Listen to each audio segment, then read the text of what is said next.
Гледате Дневникот на Сител. Во студиото со вас Маријан Николовски. Централен дневник во 19. Вечерва гледаме. 23 нови лица на списокот на обвинителството од проширената истрага за трагедијата во Кочани. Има поранешни и актуелни функционери. Косово и Македонија со една точка на контрола на граничниот премин Блаце ќе овозможили побрз проток на патници. Остри реакции за предлогот на владата за нов начин на пресметка на потрошувачката кошница. Втора година поред во Скопје, Лазарова поворка за Лазарова сабота. Вучич ги собира своите приврзаници од цела Србија.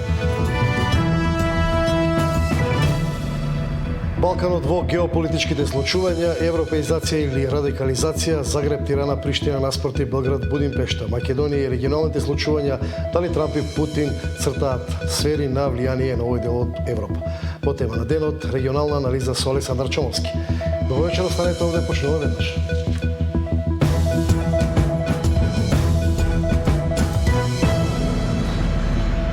Обвинителството ја прошири истрагата за трагедијата во Кочани, има приведени нови лица, се анализираат голем број процеси. Меѓу приведените има и поранешни актуелни функционери. За пожарот во Кочани уапсени се и поранишните министри за економија Валјон Сарачини и Беким Незири, кои се кадри на ДУИ. Уапсени и актуелниот директор на Дирекцијата за заштита и спасување Џеват Салами, кој од коалицијата Влен, а уапсени и министерот без ресор Шабан Салију, кој е и поранешен директор на ДЗС. Истрагата се проширува на 23 нови лица според неофицијалните информации. 18 се веќе обезбедени, 4 во текот на денот ќе бидат повикани на распит, а 1 лице е во странство. Станува збор за поранишниот министер за економија Дритон Кучи, исто така кадар на ДУИ, кој во моментов е амбасадор во Норвешка. Тој на социјалните мрежи напиша дека откако денеска полицијата го барала во неговиот дом за информативен разговор, ќе се врати во Скопје. Верувам во правдата за општото добро. Со првиот лет ќе бидам во Скопје, не за да се оправдам, туку за да потврдам дека транспарентноста и довербата се единствениот пат напред. Тука сум со мирна совест, чист пред себе, со непоколеблива волја пред Бога и пред законите на државата. Е делот од неговата објава на социјалните мрежи. Уапсени се и сите министри за економија и директори на ДЗС од 2012 година, од кога работела дискотеката Пулс, но не и актуелниот министер за економија Бисер Дурмиши. И од обвинителството и од МВР потврдија дека се спроведува акција, но без конкретни детали. По наредба најавен обвинител, во тек е акција за приведување на повеќе лица, а во насока на проширување на истрагата за пожарот во Кочани. Надлежните институции ќе информираат јавноста координирано штом бидат завршени действијата кои се во тек, соопшти од обвинителството. Приведените ќе се носат на распит во обвинителството во Кочани. До сега осомничени за пожарот во дискотеката Пулс се вкупно 34 лица.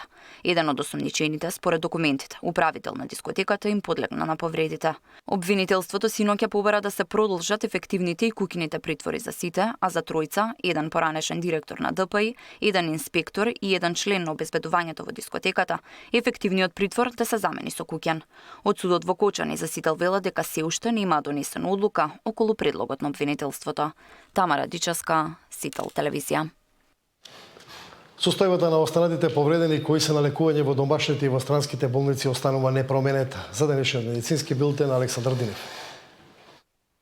4 недели од големата трагедија во Кочани на лекување во странски медицински центри остануваат 48 повредени во пожарот во дискотеката. Министерството за здравство информира дека денеска не се планирани исписи од тамошните болници. Состојбата на пациентите останува непроменета, односно остануваат во критична состојба пациентите за кои претходно информиравме, додека останатите пациенти се во стабилна состојба, соопшти од МЗ. Во македонските болници на лекување се 10 пациенти, 4 во Стара Градска, 3 на клиниката за пластична хирургија, 1 во ГОП 8 септември и 2 во Аџибадем Систина. Вчера, според протоколите во здравствените установи во државата, биле прегледани и 7 повредени кои се вратија од исто толку странски центри, каде беа испратени за лекување. Овие пациенти има комбинирани повреди, има изгореници на кожата, изгореници и на дишните органи. Што се однесува до изгорениците на кожата, тие пациенти се враќаат на клиниката за пластична хирургија, дел од нив се враќаат во останатите болници во Скопје. Така. Овие што се враќаат на клиниката за пластична хирургија, кај некој од нив лекувањето е целосно завршено, а кај некој од нив ќе има потреба од дополнителни нехируршки и хируршки процедури за тоа лекување да се донесе до крај. На 16 март во клубот во Кочани беа повредени повеќе од 200 лица, а 61 починаа, меѓу кои 20 пациенти кои им подлегнаа на повредите во Литванија. Александар Динев, Сител телевизија. Во Кочани денеска мирен протест, роднини на загинатите бараат правда. Трајан Ристовски јавува.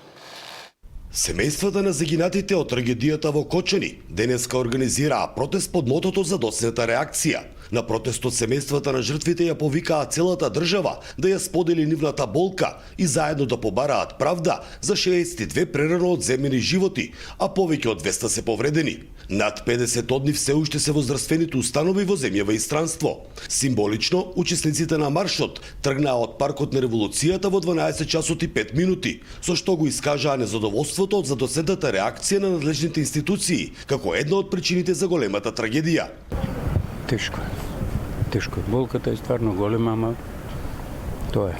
Ќе треба време да помине во болка. Се е корумпирано. Рибата од главата смрди. Во тишина и молк, колоната од неколку стотини граѓани поминаа во трговскиот центар, кратко задржувајќи се пред кафе-барот, чиј собственик ја имаше и дискотеката, а оттаму се упатија пред зградата на општина Кочани, каде се наоѓаат и просториите на државниот пазарен инспекторат.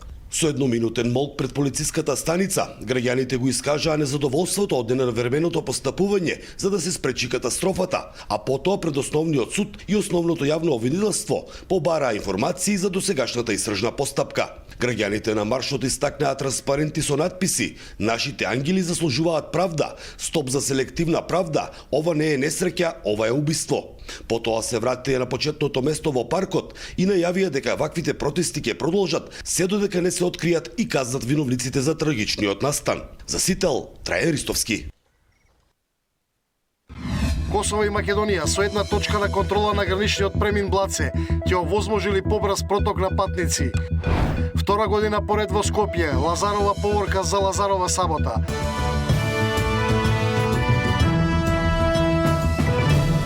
Македонија и Косово отворија систем на една гранична контрола на преминот кај Блаце. Очекувањата се дека ова ќе овозможи побрз проток на патници. Катерина Нешкова. Една проверка на пасош, помалку ред за чекање, но и поголема посветеност на граничните служби за безбедноста меѓу Македонија и Косово. Од денеска принципот на One Stop Shop почна да се применува и на македонско-косовската граница на преминот Блаце-Елесхан. Но ова не е само техничка придобивка за граѓаните и бизнисот, туку и најдобар доказ за јакната меѓусебна доверба меѓу двете држави, како и јасна определба за интеграција на Западен Балкан со отворени граници кон Европската Унија. Согласни се владите на двете држави. Оваа граница која досега значеше пречка, од денес станува символ на модерноста, интеграцијата и регионалната зрелост. Драги пријатели, ние не ја градиме само инфраструктурата на граничниот премин. Ние ја градиме инфраструктурата на меѓусебната доверба. Историјата често пати не учеше преку поделби. Денес решивме да бидеме генерација која ќе учи преку поврзувања. Денешниот ден ќе остане забележан како ден кога одлучивме дека иднината почнува овде со еден пасош, со едно застанување во две држави кои гледаат во иста европска насока. Ова е време да покажеме лидерство, а не виктимизација, соработка, а не поделба, визија, а не носталгија за минатото. Бидејќи Балканот е Европа, Балканот заслужува да биде дел од Европска Унија, не како товар, туку како додадена вредност.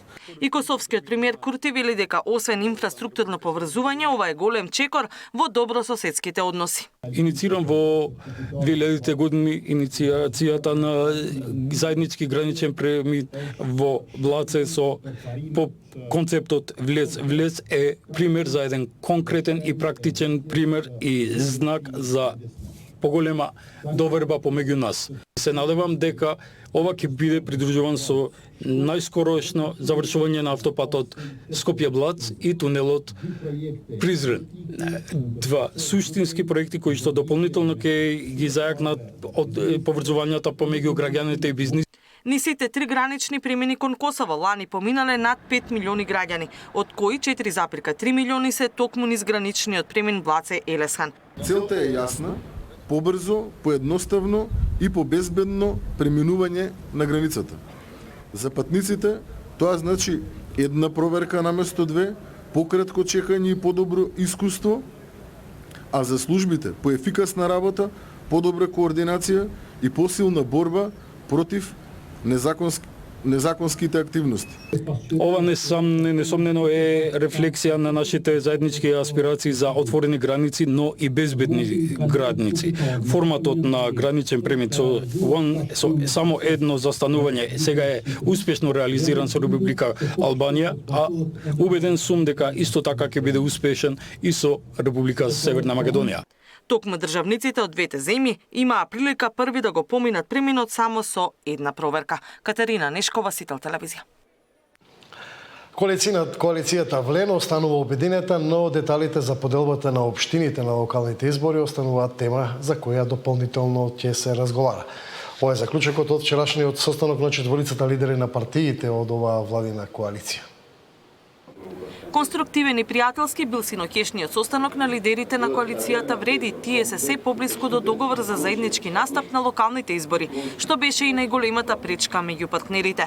Сепак работните групи составени од представници на партиите на владината албанска коалиција ќе треба и понатаму да ги пеглаат разликите меѓу лидерот на Алијансата Равари од една страна, лидерите на Демократско движење Изет Меджити, на Беса Касами и на Алтернатива за Кирија Ибраими од друга страна.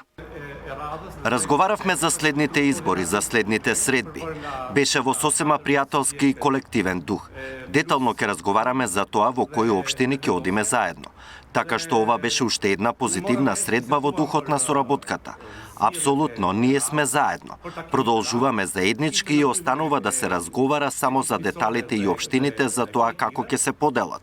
Не се согласуваме на најдобар можен начин, но во секој политички субјект тоа се случува, и кај поединечни партии. Сличен став дека сите во коалицијата се заедно пред состанокот имаше и Таравари, кој всушност претходно бараше самостоен настап за локалните избори и имаше контакти со представници од опозицијската ДУИ за нивна поддршка во одредени општини. Ова па ги разлути Касами Меджити, кој отворено побараа Таравари да се определи дали останува кај нив и со владата или пак ќе соработува со интегративците. Лидерот на Алијанса денеска коментираше дека немал средба лично со Ахмети. Катерина Нешкова, Сител телевизија. Остри реакции за предлогот на владата за нов начин на пресметка на потрошувачката кошница. Вучич ги собира своите приврзаници од цела Србија.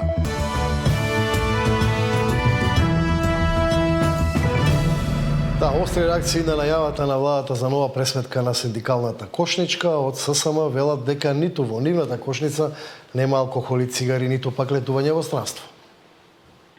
Синдикалната кошница не е луксузна, туку реална, која покажува колку чинат минималните месечни трошоци за едно семејство да го истурка месецот.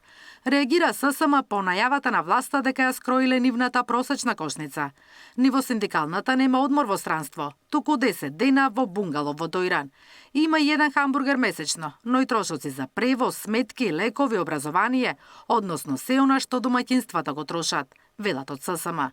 Безобразно министерства да пресметуваат колку чини животот на граѓаните, имајќи во предвид дека прво станува збор за 3-члено семејство и навистина е неблагодарно да избркаме некој член на дома за да преживееме во месецот. Тоа сме ставили кафе и нешто што далеку од тоа што сме мислеле дека е луксус. Има по еден хамбургер, например, во ресторански услуги и пак ќе кажам, тоа не е минимум, тоа е дури мизерно да се каже дека е луксус од страна на една влада за да пресметува просечна потрошувачка кошничка. Срамна и скандалозна е кошничката која владата ја скрои, реагира опозицијската СДСМ. Целта е да го убедат народот дека со 400 евра месечно може да се живее, без ниту денар за рекреација, одмор или култура. За владата папаја, манго и аспарагус, а за граѓаните само трошки. За граѓаните да биде луксус одморот, а власта да изнајмува цели авиони на грбот на народот.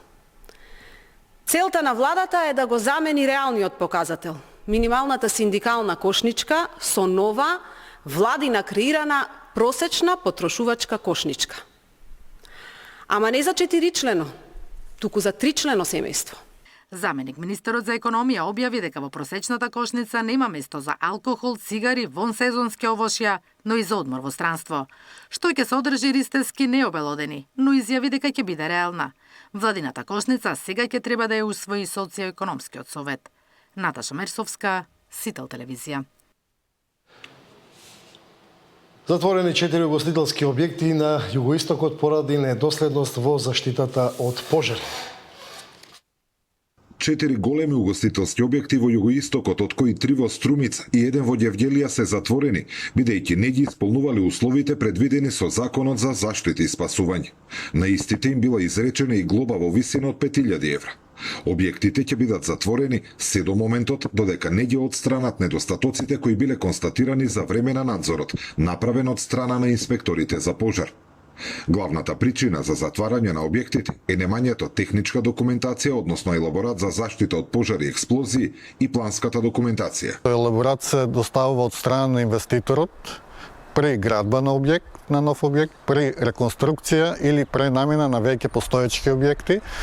Истиот тој елаборат сите инвеститори го доставуваат до општините, кај што им е објектот, а општините по електронски пат треба да го достават до Дирекција за заштита и спасување и нашите колеги од Дирекцијата за заштита и спасување да го прегледат и да дадат мислење, односно согласност дали ги исполнува тој објект условите за противпожарна заштита или не ги исполнува. Доколку ги исполнува, даваме согласност, доколку не, даваме забелешки. Инспекцијските надзори биле реализирани во изминатите 15 на дена, а предмет на проверка по големите објекти во регионот како што се ноќни барови, кабареа и дискотеки. Дел од објектите, претежно со капацитет од 20 до 50 лица, добиле само опомени, но и рок за отстранување на недостатоците. Во спротивно, и тие ќе бидат казнети и затворени. Кај помалите објекти, кај што собираат, да кажеме, од 25 до 50 лица, прво одиме со опомена, им даваме рок, значи најбрз можен рок за отстранување на недостатоците и после поминувањето на тој рок одиме во контролен инспекцијски надзор, доколку мерките наложени за отстранување на недостатоците не се спроведени, тогаш ќе спроведеме затварање на објектот и глоба. Инспекцијските надзори, како вонредни, така и редовни, ќе продолжат и понатаму, а освен угостителските објекти, паралелно ќе се контролираат градинките и училиштата, домовите за стари лица, театрите, киносалите и домовите за култура, како и сите останати објекти каде што се одржуваат масовни собири. До кога и колку ќе траат контролите за сега не е познато, бидејќи еден од главните проблеми со кои се соочуваат инспекторите е слабата екипираност. Целиот југоисточен и дел од источниот регион, почнувајќи од Берово и Пехчево па се до Ѓевѓелија, го покриваат само 20 инспектори. Зорен Ѓорѓиев за Сител телевизија. Се зголемува интересот за тутунот. Македонија втора во светот по Турција за производство на ароматичен тутун. За разлика од лани годинава е зголемен интересот за засадување на тутунот. Подпишани се околу 30.000 договори, со очекуван принос од 27 милиони килограми. А исто така годинава е зголемена и бројката на хектари кои што се планираат да се засадат и таа изнесува околу 14.000 хектари, што е за околу 8% повеќе од лани, како во планирани површини, така во зголемени договори. А сето се должи на оваа година, значи за оваа реколта што тутунот се плати доволно висока цена, да речам највисока цена ради задоволството од финансискиот бенефит што го видоа тутунарите, се зголемени површините и договорите. Представниците на Сојузот на тутунски здруженија присуствуваа на конференцијата на Европската асоциација УНИТАП, која што се грижи за интересите на тутунарите, каде што добиле ветување дека ќе бидат примени, иако Македонија се уште не е членка на ЕУ. На наредниот состанок во октомври во Неапол во Италија да бидеме полноправна членка на ова асоциација која ги брани интересите на тутунопроизводителите. Така да мислиме дека многу повеќе ќе допринесиме за да го задржиме производството на тутунопроизводството. Македонија во моментов, после Турција, е втора земја во светот по производство на ароматичен тутун. Ова дава надеж дека македонската тутунска индустрија има големи шанси за развој во иднина. Поготово македонскиот тутун се бара на светската берза, ради тоа што во моментов сме втора земја по производство на ароматичен тутун во светот, после Турција. Така да има недостиг, значи потребите на ниво на светов за ароматичниот тутун се негде околу 120 милиони, меѓутоа светов испорачува околу 100 милиони. Значи се јавува недостиг негде околу 20-30 милиони килограми на тутун. Инаку годинава тутунарите бараа 510 денари за прва класа, а од откупувачите добија само 420 денари. Дали ќе има зголемување на цените со анекси на договорите, ќе се знае до крајот на годината. За Сител, Дарко Штарговски. Навременото детектирање може да го спречи меѓуврсничкото насилство. Нина Ритоновска. Врсничкото насилство се уште присутно во училиштата. Како жртви се јавуваат и машките и женските деца, и тоа најчесто од оние семејства со понизок економско-социјален статус. Ги има во сите форми: психолошко преку омаловажување и подсмев, физичко со тепање и удирање, но и сајбер насилство и смејување во пораки или групи на социјалните мрежи. Децата, иако го препознаваат и за разлика од минатото, поголем дел од нив се охрабрени да го пријавуваат ваквото насилство. Сепак оваа појава не е искоренета. Професорите сметаат дека навременото детектирање е клучно во борбата со булингот. Најпрвично е што повеќе да се детектираат таквите случаи, а детектирањето значи само разговор со учениците. Тоа не значи дека уште од првиот момент и не значи тоа дека ученикот ќе дојде и ќе ја пренесе веднаш информацијата, туку само со комуникација со учениците, само со стекнување доверба кај нив, учениците ќе го пренесат тоа кое што било на каков начин ние ќе почувствуваме дека нешто се случува. Дури и да не го пренесат директно, ние треба да ги следиме во тие насоки. Многу значајно во решавање на овој проблем е и соработката помеѓу родителот, ученикот и наставникот. Најважна е соработката со родителите и нормално тој триаголник кој што мора да функционира. Родител, наставник и ученик. Кога ќе се работи, најпрвично психолошки и советодавно, таквите ситуации ќе ги сведиме на најминимално ниво. Според психолозите и социолозите, жртвите на врсничко насилство обично патат од чувство на страв, срам и фрустрации, кои им прават да се чувствуваат безпомошно, незаштитено и осамено. Нина Ритоновска, Сител телевизија. Денеска во Скопје протести за зачувување на животната средина повод последните загадувања на Крива река. Увидовме дека има пропуск кај државниот инспекторат. Должен инспекторатот, значи, да ни даде информации што е можно побрзо. И кратко би апелирал до сите претходно кај сите влади и оваа влада сега да ги тргнат рацете од животната средина, бидејќи тоа е нешто најсветото што граѓаните го заслужуваат и по устав, значи имаат право на здрав живот. Втора година поред во Скопје се одржува Лазарова поворка за празникот Лазарова сабота.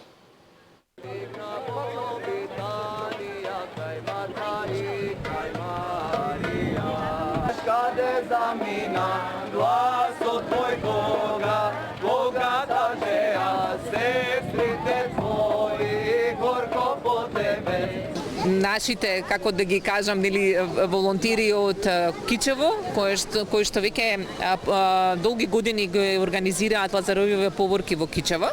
Решивме да го направиме во Скопје лани, каде што предизвика доста убав одзив. Значи немавме некоја посебна најава, освен што се собраа децата, ги пеа каландите и искрено плоштадот се наполни. Луѓето прилично убаво реагираа на сето тоа што го правевме, ги делевме врабовите гранчиња и решивме оваа година повторно да го повториме истото со една најава, известување до сите кои што сакаат да ни се приклучат. Па веќе можете да забележите, плоштадот ни се полни, ќе ги пееме Лазаревите каланди и ќе шириме љубовта и радоста Христова.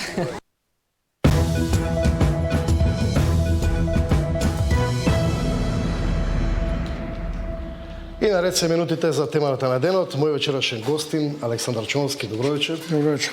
Новинар се уште, а иако во пензија. Па, што да правам друго, ако имаш некој друго занимање? Само новинарите никош не од во пензија. Да.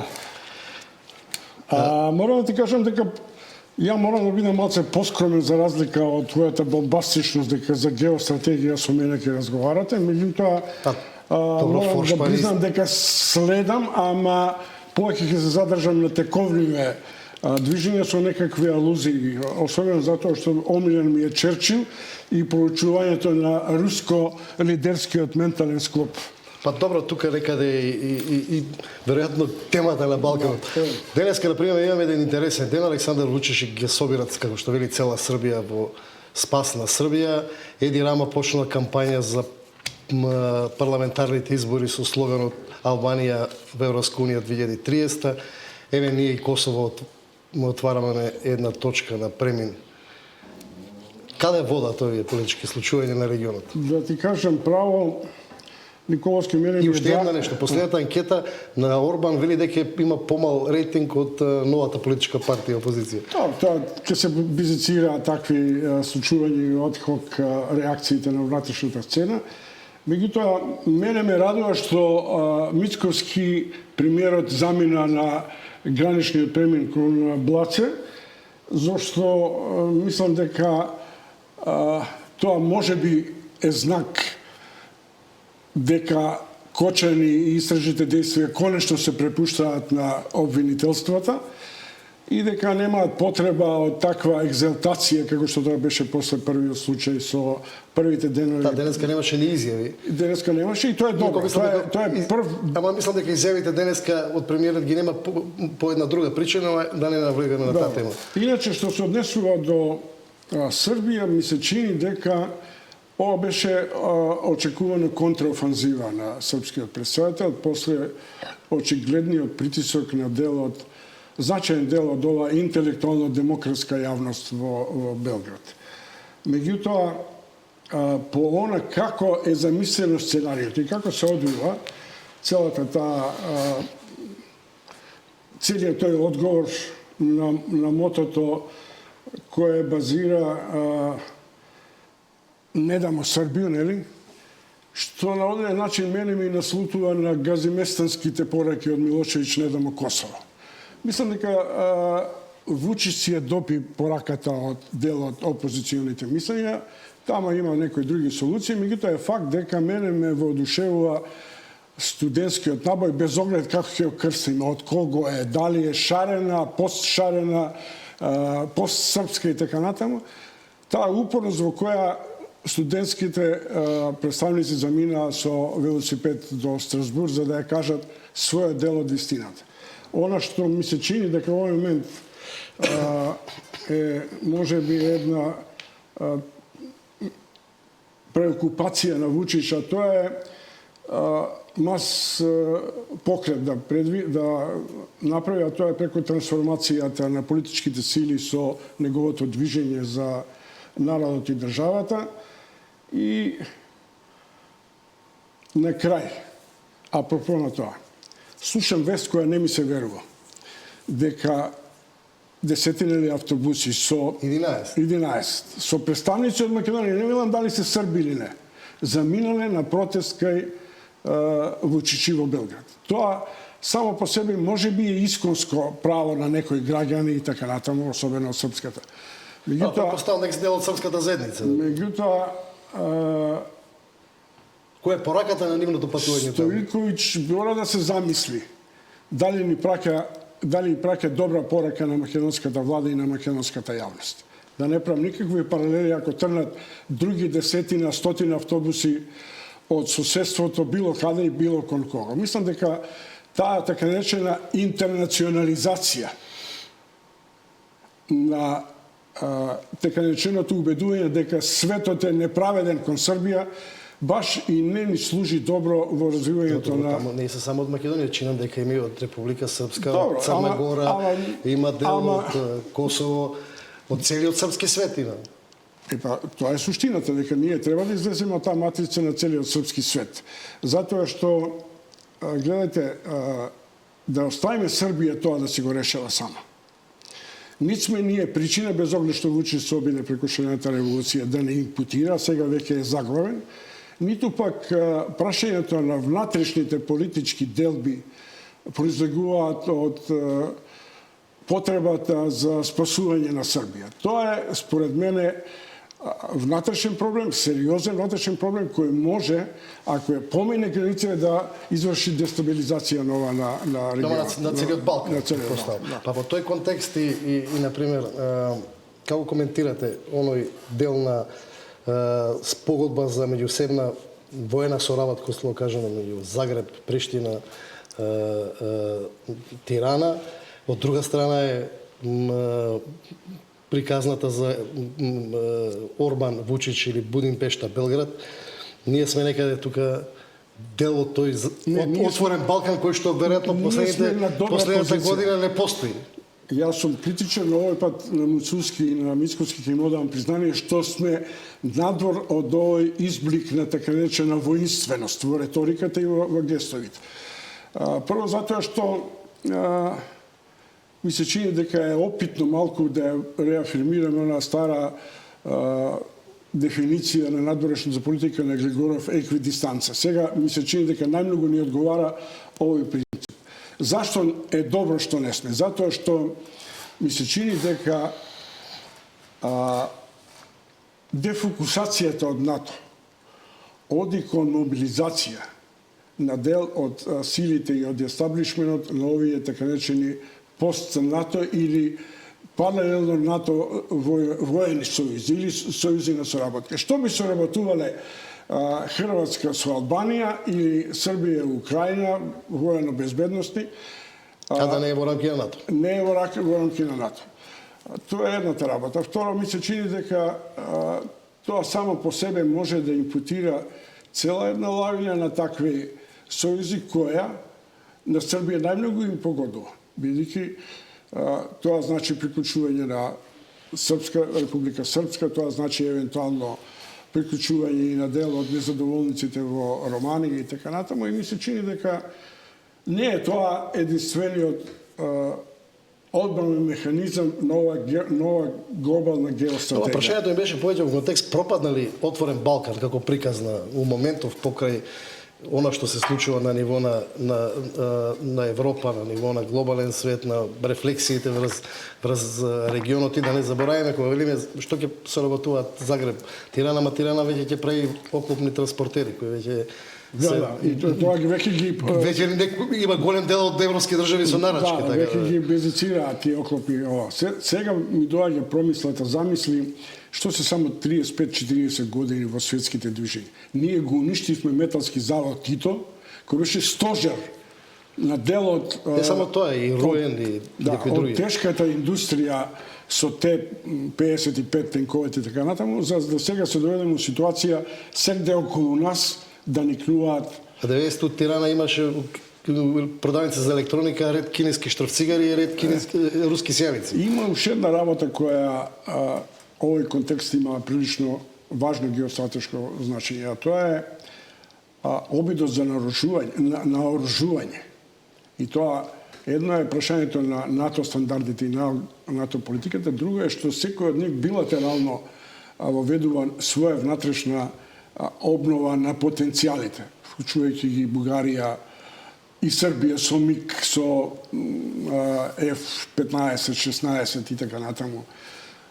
Албанија со оваа оклопна единица што сака да ја направи и така натаму. И ја мислам дека тоа не може да не прави мирни. Не може да ги прави мирни и нашите воени старешини и воени стратези, бидејќи ако ова оди кон таква милитаризација, тогаш прашањето ќе биде како ние можеме да се одбраниме од налетот на милитаризацијата. Инаку, ако тоа не си го преземеме, не само во однос на НАТО, нам единствена алтернатива ни престои неутралност, што е апсолутно нелогична, и таа е напуштена на Балканот. И таа е напуштена уште на почетокот од 90-тите. Дури во евентуален конфликт ни Турција веќе нема да биде неутрална. Знаеш, Марија, што уште има тука една работа. Тоа е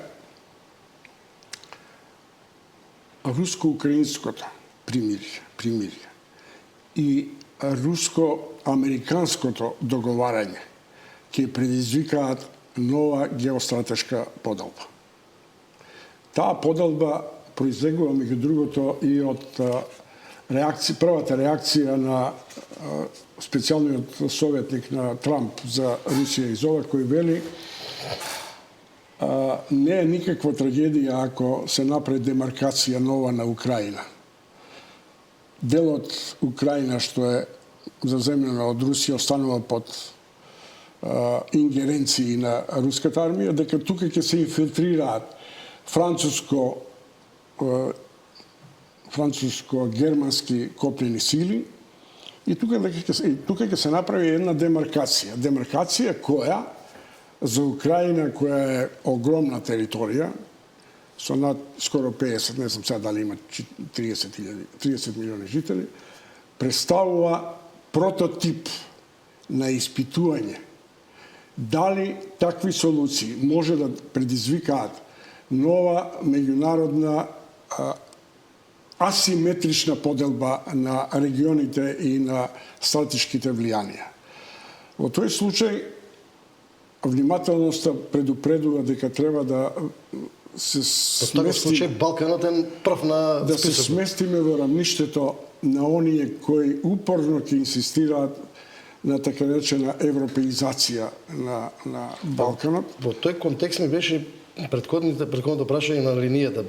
Веројатно таквата поделба на линија на влијание Белград, Будимпешта, Загреб, Тирана, веројатно ќе биде линијата на европеизација или не европеизација. Не знам. Не, тоа нас ни одговара лака сега како мала држава, ако Брисел и овие главни центри што станаа Бон и Париз сватат дека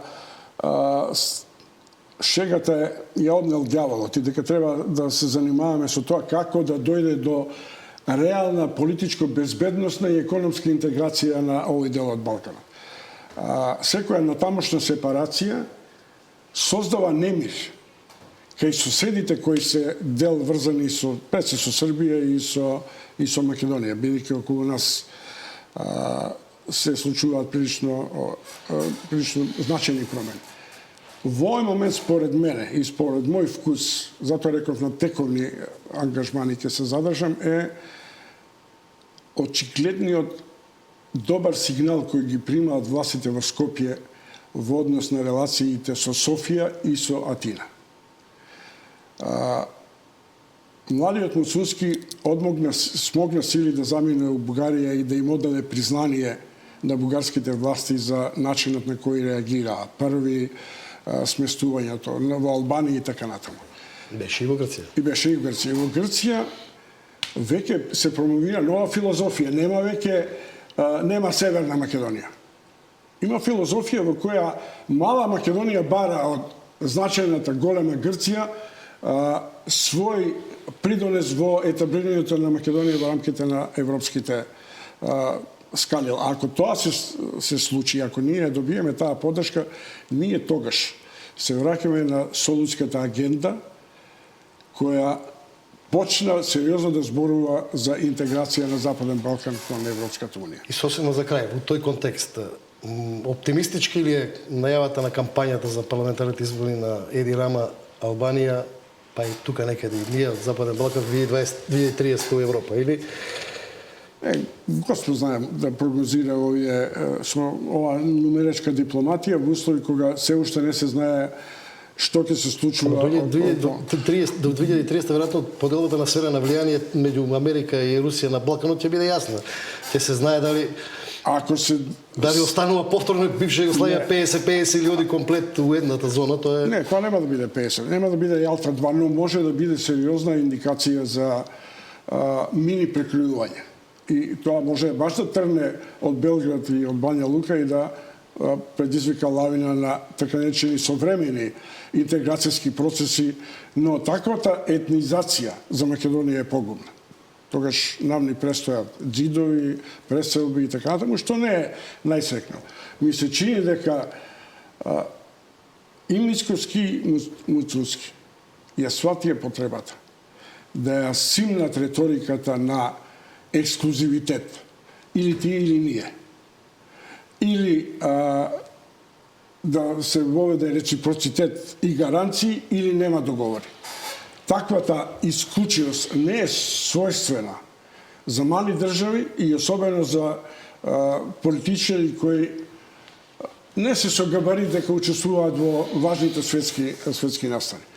Втората солуција, според мене, што е добра надворешна политичка ориентација, тоа е дека ние мораме да ги одржиме на високо ниво билатералните односи со Соединените американски држави и со Европа како стратешки партнери и особено да не забораваме дека наш втор стратешки партнер е Турција. Благодарам. Мој вечерашен гостин Александар Чомовски.